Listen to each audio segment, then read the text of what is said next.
खरं तर तासगाव कवठे महाकाळ या भागामध्ये तिथं असणाऱ्या तहसीलदारांची आमदार ताई बोलल्या, चर्चा केली.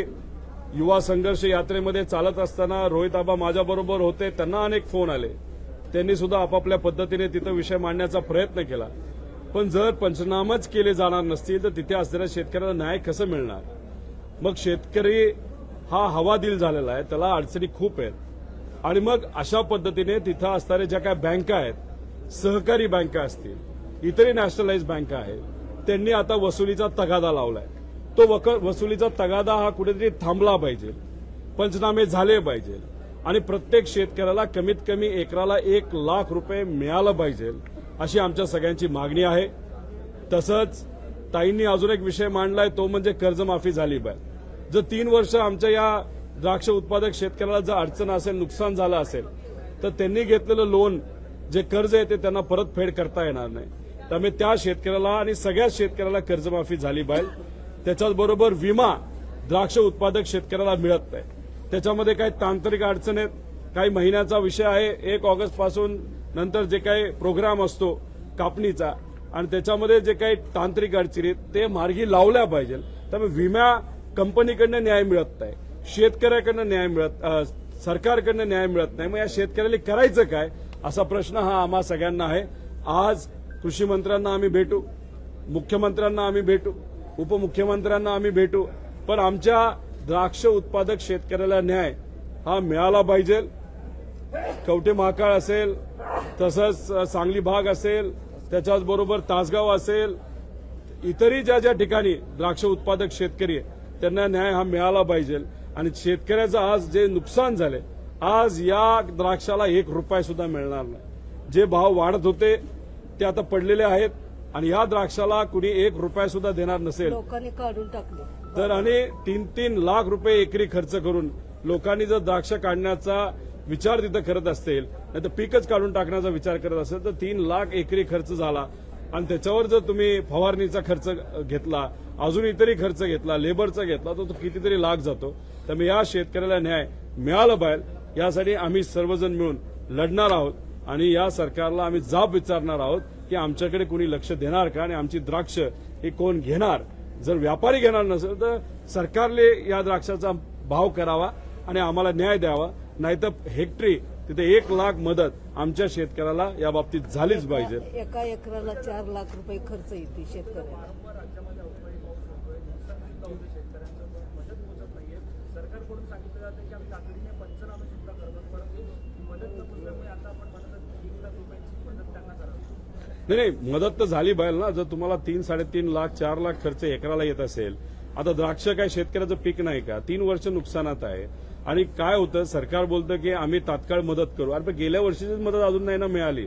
आणि त्याच्याचबरोबर द्राक्ष हे वेगळं पीक धरलं जातं.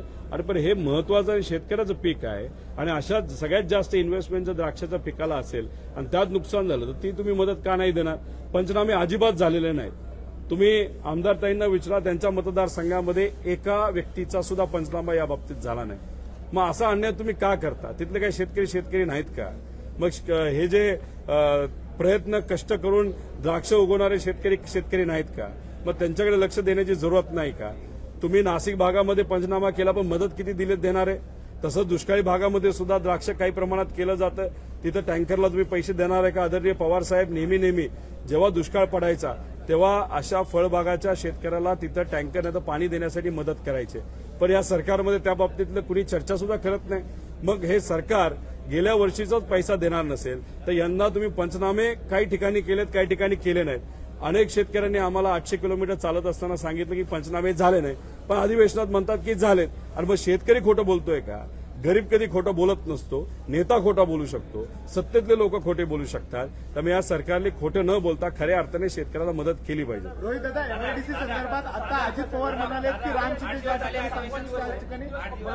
एमआयडीसी इथे आरक्षणासाठी 3 दिवसांचं चर्चासत्र होत आहे, मात्र शेतकऱ्यांच्या प्रश्नांवरती अशी एकही गंभीर चर्चा झाली नाही. आरक्षणाचा मुद्दा महत्वाचा आहेच, त्याच्यावर चर्चा झालीच पाहिजे. तुम्ही जर काल बघितलं तर 1:30 वाजेपर्यंत चर्चा चालू. रोज तुम्ही 1:30 वाजेपर्यंत ठेवा ना.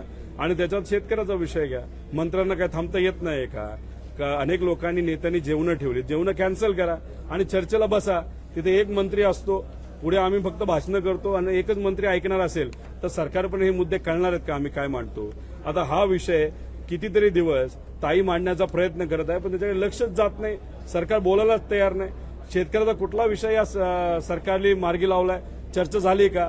एनडीआरएफ नॉर्मच्या 4 पट मदत ही शेतकऱ्याला द्यावी असं आम्ही म्हणतोय.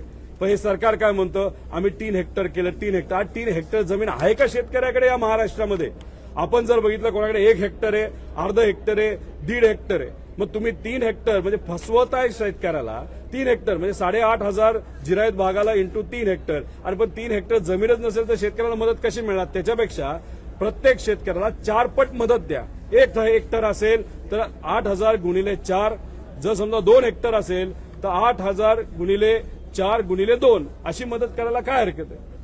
दादा आता अजित दादा म्हणतात की ज्या पद्धतीने एमआयडीसी आहे एमआयडीसीची हा द्राक्षांचं जे नुकसान झालंय त्या पार्श्वभूमीवर कृषी मंत्र्यांकडे स्पेशल पॅकेज जाहीर करण्याची मागणी करणार. आम्ही मुख्यमंत्री साहेबांना आज भेटू असतील तर, उपमुख्यमंत्री साहेबांना भेटतो असतील तर, कृषी मंत्री साहेबांना भेटू असतील तर, पण आम्ही कुठल्या ना कुठल्या तरी मंत्र्याला भेटून याच्यावर ठोक असा निर्णय घेण्यासाठी त्यांना विनंती करू. आणि विनंतीला मान नाही दिला तर शेतकऱ्याच्या वतीने जे काय करायचं असेल, आंदोलन असू नाही तर काही इतर गोष्टी, ते 100% आम्ही सर्वजण करू. कारण आम्ही शेतकरी, कष्टकरी, युवांसाठी लढणारे कार्यकर्ते आहोत, आमदार आहोत.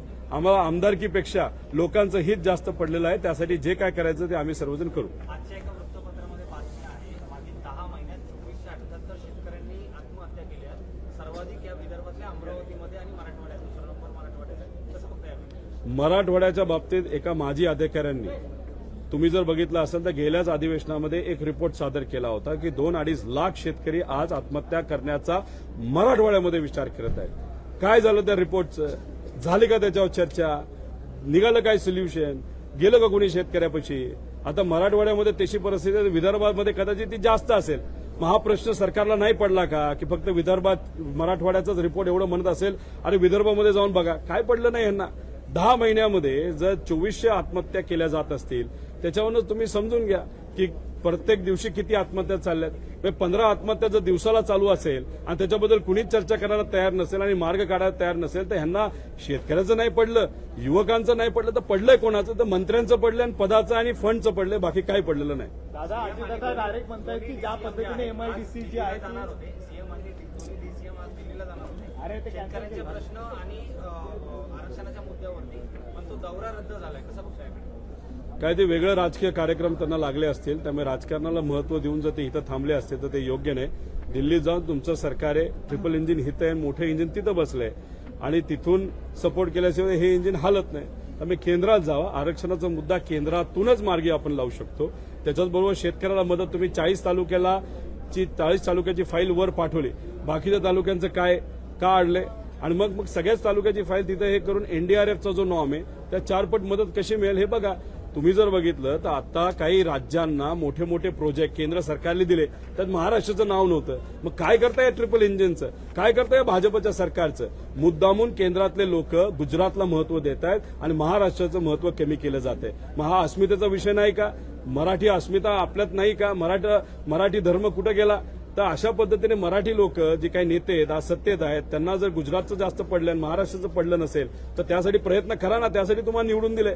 आणि मग सत्ता बदल जर तुम्ही महाराष्ट्रासाठी केला असेल तर कुठं गेलं महाराष्ट्राचं हित? नुसतं रोड करून होत नसतं. आपल्याला मोठे प्रोजेक्ट आणणं महत्वाचं आहे, नोकरी देणं महत्वाचं आहे. पण हे सरकार झोपलेलं सरकार आहे. आणि मला असं वाटतं की ज्या पद्धतीने अधिवेशन हे मुंबईत घेतलं जातं, नागपूरला घेतलं जातं, थोड्या दिवसांनी हे अहमदाबादमध्ये सुद्धा घेतलं जाईल. असं हे भाजप सरकार काम करते. महाराष्ट्राचं पडलं नाही पण गुजरातचं 100% भाजपला पडलंय असं आमचं सगळ्यांचं मत आहे. आरक्षणासंदर्भात अजूनही उत्तर सत्ताधाऱ्यांनी दिले नाही, मुख्यमंत्र्यांनी दिले नाही. आता जरांगे पाटील म्हणतात 17 डिसेंबरपर्यंत सांगा नेमकं तुम्ही काय केलं, नाही तर तुमचा आणि आमचा संबंध संपला. तुमचं काय म्हणणं आहे की उत्तर द्यायला हवं? कारण 24 डिसेंबरची एक अल्टिमेटम. खरं तर 24 तारीख का धरली हेच आम्हाला माहित नाही. अधिवेशन जर 20-22 तारखेला संपणार असेल तर मग तुम्ही तारीख देताना 20-22चीच द्यायची. मध्ये मुख्यमंत्री साहेब बोलत असताना अधिवेशनातच त्यांनी एखादी घोषणा केली असती. आमच्या सगळ्यांचं काय मत आहे की 4 वेळा हा विषय आरक्षणाचा कोर्टात गेला. कोर्टात जाऊन शेवटचं म्हणजे आता नजीकच्या काळामध्ये गायकवाड आयोग हे लेटेस्ट आयोग आहे, त्याच्यावर सुप्रीम कोर्टाने ताशिरं ओढलेले आहेत. त्याचा अभ्यास करा आणि मग स्पेसिफिक कंडिशन काय याचा अभ्यास करून ते आरक्षण कसं मार्गी लावता येईल हे आपल्याला कुठेतरी जातीय जनगणनेच्या मदतीने करता येईल. तेवढा वेळ नसेल, एकच पर्याय राहतो केंद्र सरकारकडे जाऊन ईडब्ल्यूएस कोटा कसा 50% पुढे जाऊन तुम्ही 10% दिला तसं तुम्हाला आरक्षण देता येईल. पण धाडच नाही ना या सरकारचं केंद्राकडे जाऊन बोलण्याचं. त्यामुळे तुम्ही सोल्युशनवर चर्चा करा, बाकी तुम्ही काय बोलू नका. आमचं मत काय, 5 मिनिटाचं भाषण करा, पण तुम्ही आरक्षण कसं देत आहात आणि ते कोर्टात कसं टिकणार आहे याच्यावर बोला. कारण आतापर्यंत कोर्टात जाऊन नेहमी आरक्षण कॅन्सल झालेलं आहे आणि काही सत्तेतलेच लोक कोर्टात जातात आणि तिथं जाऊन आरक्षण थांबवतात. त्यामुळे कोर्टात टिकणारं आरक्षण हे आम्हा सगळ्यांना मिळालेलं पाहिजे.